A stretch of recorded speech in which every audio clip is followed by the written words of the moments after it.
భారతదేశం అంటే ప్రపంచానికి గుర్తొచ్చేది తాజ్‌మహల్, హిమాలయస్, ఇంకా మన కల్చర్. మన దేశంలో ఒక గొప్ప సామెత ఉంది. అతిథి దేవో భవ.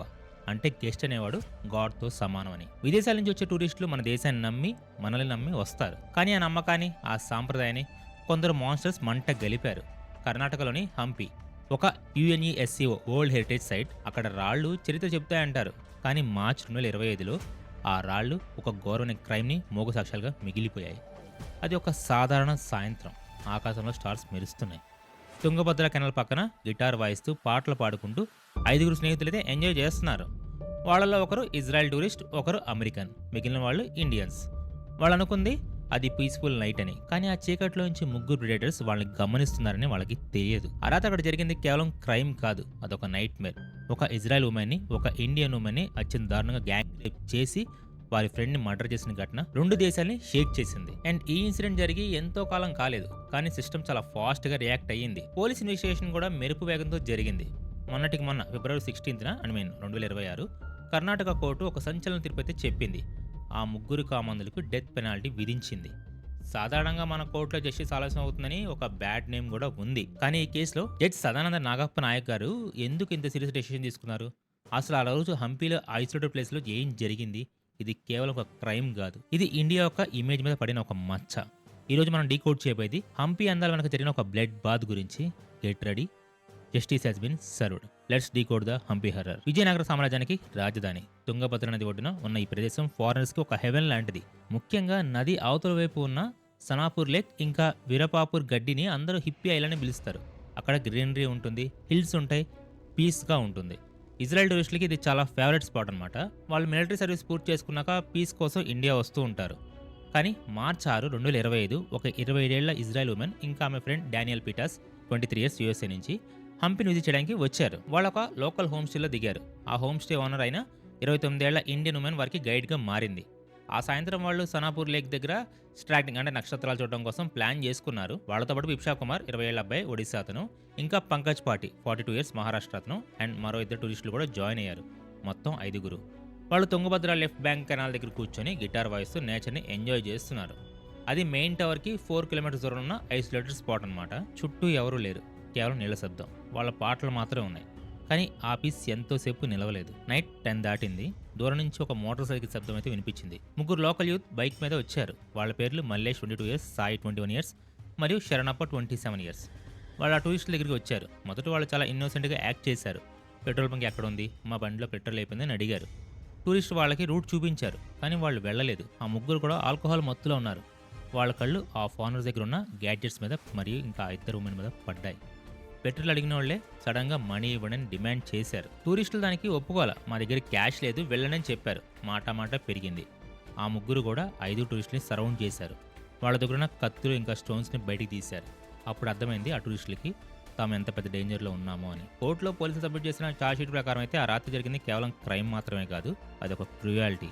ఆ ముగ్గురు నిందితుల్లో ఒకరు ప్లాన్ ప్రకారం అటాక్ చేశారు. వాళ్ళు తెలుసు ఆ ముగ్గురు మగవాళ్ళు మేల్ టూరిస్టులు అడ్డు వస్తారని, అందుకే ఫస్ట్ టార్గెట్ వాళ్లే. మల్లేష్ ఇంకా సాయి ఆ ముగ్గురు మగవాళ్ళని బిప్షా, డానియల్, పంకజ్ ఇంకా బలంగా తోసేశారు. వాళ్ళని పక్కనున్న తుంగభద్ర కెనాల్లో వాళ్ళని పుష్ చేశారు.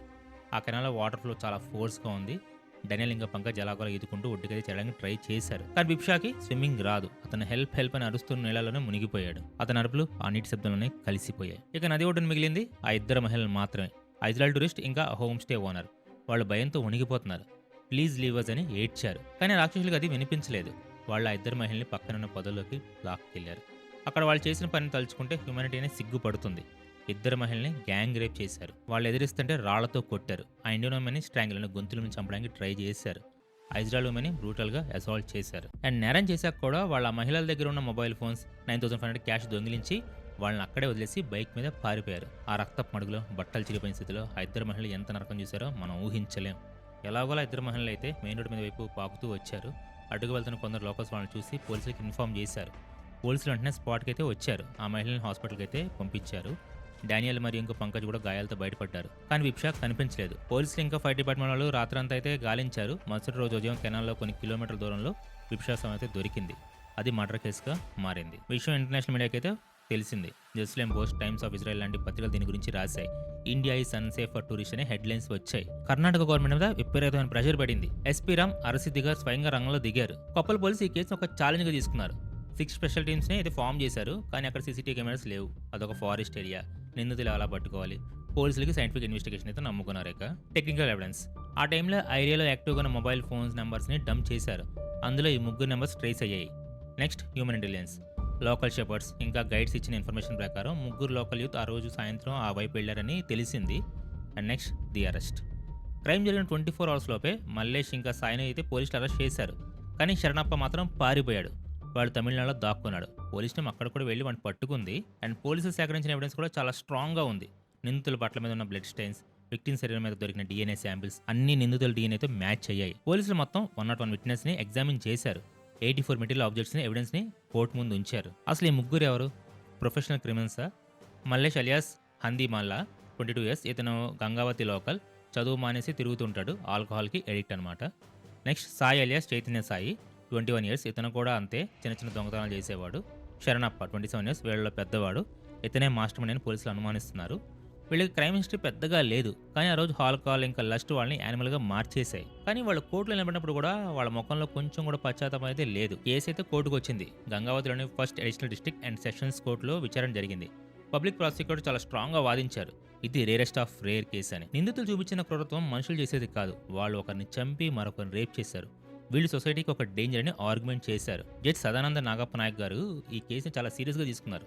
నిందితులు చేసిన నేరాల్ని భారతీయ నవ్య సాన్నిహిత BNSలో కొత్త సెక్షన్స్ కింద పరిగణించారు. Section 103/1 murder and death penalty, section 70/1 gang rape, section 46/1 rape, section 109 attempt to murder. ఫిబ్రవరి 16, 2026 జడ్జి గారు అయితే దీని మీద ఫైనల్ తీర్పు అయితే ఇచ్చారు. ఇండియా అనేది టూరిజం మీద ఆధారపడ్డ దేశం. మనల్ని నమ్మి వచ్చిన అతిథిని ఇలా చేయడం దేశద్రోహం కంటే తక్కువేం కాదు. వీళ్ళు చేసింది కేవలం ఒక మహిళ మీద దాడి కాదు, మానవత్వం మీద దాడి. ఇలాంటి వాళ్ళు సొసైటీలో ఉంటే ఇంకొకరు బలవుతారని వ్యాఖ్యానించారు. 3 నిందితులు కూడా డెత్ పెనాల్టీ విధించారు. తీర్పు వినగానే కోర్టు హాల్లో ఉన్న వాళ్ళందరూ హర్షం అయితే వ్యక్తం చేశారు. ఇది విక్టిమ్స్ దొరికిన నిజమైన జస్టిస్ అని. అండ్ ఫ్రెండ్స్, ఇక్కడ మనం ఒక పాయింట్ అయితే ఇంపార్టెంట్ పాయింట్ గమనించాలి. ఈ కేసులో వాడింది పాత IPC కోడ్ కాదు, ఇండియన్ పినల్ కోడ్ కాదు, కొత్తగా వచ్చిన BNS భారతీయ న్యాయ సన్నిహిత. ఈ కొత్త చట్టం ప్రకారం గ్యాంగ్ రేప్ ఇంకా మర్డర్ కేసులో జస్టిస్ చాలా ఫాస్ట్గా జరుగుతుంది. పాత చట్టంలో అయితే ఈ కేసు సంవత్సరాల తరబడి సాగేది. కానీ BNSలో ఇన్వెస్టిగేషన్ ఇంకా ట్రయల్కి టైం లిమిట్స్ ఉన్నాయి. అందుకే ఈ కేసులో కేవలం 11 మంత్స్లోనే తీర్పు వచ్చింది. ఇది ఇండియన్ జ్యుడిషియరీలోనే ఒక గొప్ప మార్పు అని చెప్పాలి. ఈ తీర్పుతో న్యాయం జరిగింది, కానీ ఆ ఇజ్రాయెల్ సిస్టర్కి చనిపోయిన బిబిషా ఫ్యామిలీకి జరిగిన నష్టం ఎవ్వరూ పోడ్చలేరు. హంపీలో టూరిజం దెబ్బతింది. చాలా దేశాలు ట్రావెల్ అడ్వైజరీస్ అయితే జారీ చేశాయి. ఈ ఘటన కూడా మనకు కొన్ని సీరియస్ లెసన్స్ అయితే నేర్పింది. Avoid isolated spots. టూరిస్టులు ముఖ్యంగా నైట్ టైంలో ఐసోలేటెడ్ ఏరియాస్కి వెళ్ళకూడదు. లోకల్ గైడ్స్ చెప్పే సేఫ్టీ టిప్స్ని పాటించాలి. సర్వైలెన్స్. టూరిస్ట్ ప్లేస్లో డ్రోన్ సర్వైలెన్స్ ఇంకా పోలీస్ పెట్రోలింగ్ పెంచాలి. కర్ణాటక గవర్నమెంట్ ఇప్పుడు హంపీలో కొత్త సేఫ్టీ గైడ్లైన్స్ని రిలీజ్ చేసిందనుకోండి. And next quick justice. నేరం జరిగిన వెంటనే శిక్ష పడితేనే నేరస్తుల భయం పుడుతుంది. ఈ కేసే దానికి example. So friends, Hampi gang rape కేసులో వచ్చిన ఈ డెత్ పెనాల్టీ తీర్పు ఒక ల్యాండ్ మార్క్ జడ్జ్మెంట్. ఇది సమాజానికి ఒక క్లియర్ మెసేజ్ పంపింది. తప్పు చేస్తే తప్పించుకోలేరు. మన న్యాయ వ్యవస్థ మీద నమ్మకాన్ని పెంచింది. ఐజ్రాయెల్ టూరిస్ట్కి బిబిషా ఆత్మకి శాంతి కలగాలని కోరుకుందాం. ఇండియా ఎప్పటికీ అతిథి దేవో భవ అని నమ్మే దేశమే. కొంతమంది రాక్షసుల వల్ల నమ్మకం చచ్చిపోకూడదు. మన దేశానికి వచ్చే ప్రతి గెస్ట్ని మనం రక్షించుకోవడం మన బాధ్యత. Let's make India safe again. ఈ కేస్ డీటెయిల్స్ ఇంకా కోర్ట్ వెర్డిక్ట్ మీకు న్యాయం అనిపిస్తే లైక్ కొట్టండి. మన చట్టం ఎంత కఠినంగా మారుతుందో అందరికీ తెలియడానికి ఈ వీడియోని షేర్ చేయండి. Thanks for watching. This is mister Shiva signing off.